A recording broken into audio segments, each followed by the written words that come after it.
বকখালি থেকে বাড়িতে ফিরছি আর ট্রেনে দেখো মোটামুটি ভালোই ভিড় হয়েছিল। এটা যেহেতু বনগা লোকাল একটু ফাঁকা হয়ে গেছে। দিদি ভাইদের বাড়ি থেকে যখন আসছিলাম নামখানা ট্রেনে একদম পা দেওয়ার জায়গা নেই। আর আমার জানো তো শরীরটা খুব খারাপ করেছে, ওই জন্য আমার আর ইচ্ছা করছে না জানো না কথা বলতে বা কি করতে। কখন মনে হচ্ছে বাড়িতে ফিরবো।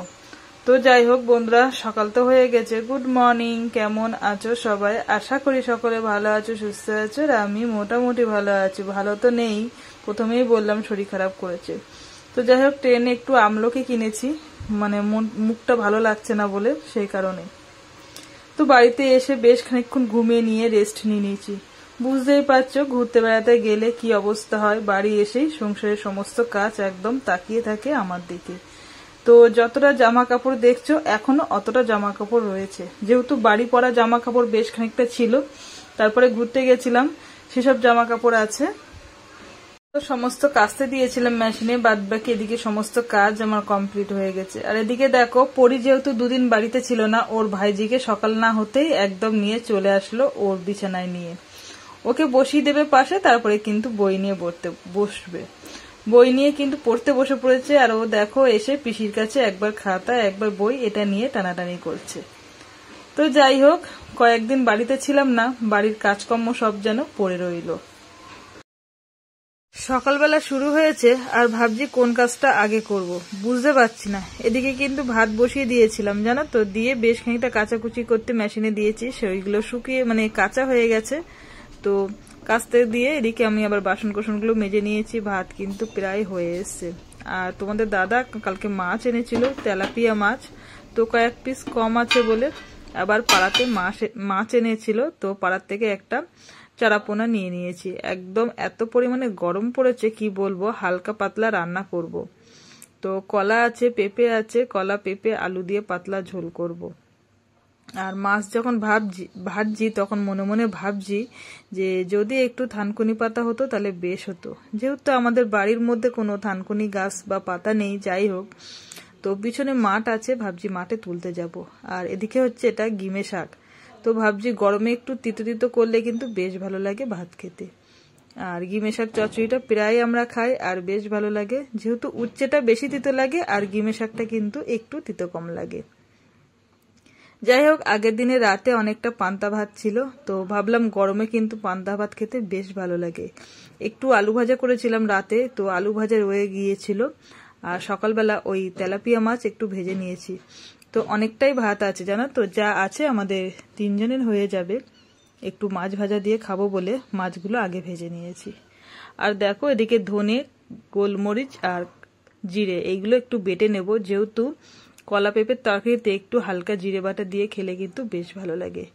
আর অল্প যেহেতু মশলা একটু মিক্সচারে বেটে নিচ্ছি, মিক্সচারেই কিন্তু ম্যাক্সিমাম আমি মশলাটাই বাটি, শিলে খুব কম বাটি। যাই হোক এদিকে কলা আলু পেঁপের তরকারিটা আমি কিন্তু ভাজছি, আর এদিকে মশলাটা বাটা করে নেব। কয়েকদিন হয়ে গেছে রান্না বান্না করিনি, ইচ্ছা করছিল না রান্না। কলা আলু পেঁপের তরকারি বসিয়ে দিয়ে এখন চলে এসেছি আমি আর পড়ি থানকুনি পাতা তুলতে। দেখা যাক থানকুনি পাতা পাওয়া যায় কিনা, প্রচণ্ড গরম পড়েছে তো, আর এমনিতে শরীরটা খারাপ কালকের থেকে আমার। তো যাই হোক মানে কলা পেঁপের ঝোলের মধ্যে যদি থানকুনি পাতা দিয়ে রান্না করা যায় হেভি টেস্টি হয়। তো আমাদের বাড়িতে আর নেই, তো চলে এসেছি এখন লোকেদের মাঠে আর কি তুলতে। এদিক দিয়ে এদিক দিয়ে হ্যাঁ বাটা দিয়ে তো খুব ভালো লাগে। চলো যদি পাই তোমাদের সঙ্গে শেয়ার হবে, আর না পেলে তো হবেই না। ঠিক আছে চলো। অনেক খোঁজার পর কিন্তু থানকুনি পাতা পাওয়া গেল।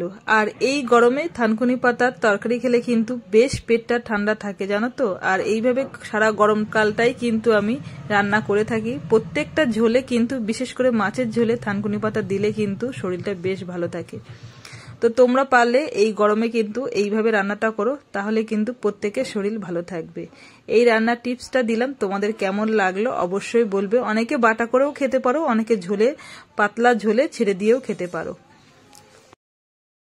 কিন্তু কলার ঝোলে দিয়ে দিয়েছি। আর এদিকে পরি কিন্তু আমার ওই দিদি ভাইয়ের বাড়ির থেকে নিয়ে এসছে, ওর আর কি কাকিমা হয়, যাই হোক কাকিমা বলে ডাকে। তো আমগুলো এখন মাখা করছে জানো তো। বেশ খানিকটা জামা কাপড় কেচে নিয়েছিলাম, আর বেশ খানিকটা জামা কাপড় আছে, ভাবছি এগুলো কাচতে দিদি, কেন কেচে রোদ্দুরে দিতে না দিতেই কিন্তু শুকিয়ে যাচ্ছে। যা পোড়া রোদ বেরিয়েছে, না পাচ্ছি বাইরে বেরোতে, না পাচ্ছি ঘরে থাকতে। ঘরে থাকতে গেলে তো কাজগুলো করার কেউ নেই, আর বাইরে বেরোলে তো ঘরে তাড়িয়ে দিচ্ছে। দেখো বেশ খানিকটা জামা কাপড় দিয়েছি। এবারে রান্নাবান্না প্রায় কমপ্লিট হয়ে গেছে, বাসন কোসন মেজে একেবারে স্নান করে উঠবো। তো ওই কটা বাসন আছে, মাজলেই কিন্তু মোটামুটি এবেলার মতন কাজ শেষ। তারপরে আবার দোকানে যেতে হবে, যেহেতু দোকান দিয়েছে। কয়েকদিন তো বেশ গা খেলিয়ে ঘুরে বেরিয়ে নিলাম।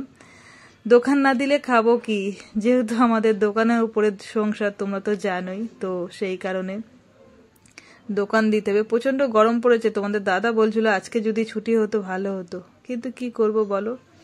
পরি বেশ খানিকটা আম্মাকা করে ও খেয়ে নিয়েছে, আর আমার তোমাদের দাদা ভাইয়ের জন্য রেখে দিয়েছে। দুপুরবেলা খাওয়া দাওয়া সেরে এখন যাচ্ছি দোকানে। আর শরীরটা মোটামুটি ভালো আছে, ওষুধপালা খেয়েছি। দেখো কালকে ওষুধ নিয়ে এসেছি,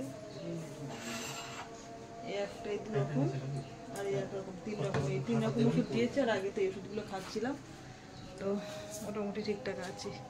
এখন যাচ্ছি দোকানে। কয়েকদিন দোকান ছুটি ছিল, জানো না, দোকানে যেতে ইচ্ছা করছিল না। আর আজকে কিন্তু বেশ গরম পড়েছে, জানো তো, মানে বাইরে বেরোনোর মতন নয়। কিন্তু কি করব, দোকান তো দিতেই হবে। তোমাদের দাদার আমি সাইকেল নিয়ে একদম গুছিয়ে বেরিয়ে পড়েছি। ভিডিওটা তোমাদের সঙ্গে বেশি শেয়ার করতে পারবো না, যেহেতু দোকানে যাব। তো রাতে বাড়ি এসে খাওয়া দাওয়া নিয়ে বসে পড়েছি। এদিকে কলা আলু পেঁপে মাছ দিয়ে ঝোলের তরকারি আর ভাত গরম গরম দেখছি মা বানিয়ে রেখেছে। যাই হোক, চলো আজকে ভিডিওটা আমি এখানে শেষ করছি। সবাই ভালো থেকো, সুস্থ থেকো। আর আমি তো মোটামুটি ভালো আছি, যা গরম পড়েছে। তো চলো আজকের মতন সবাইকে গুড নাইট, টাটা।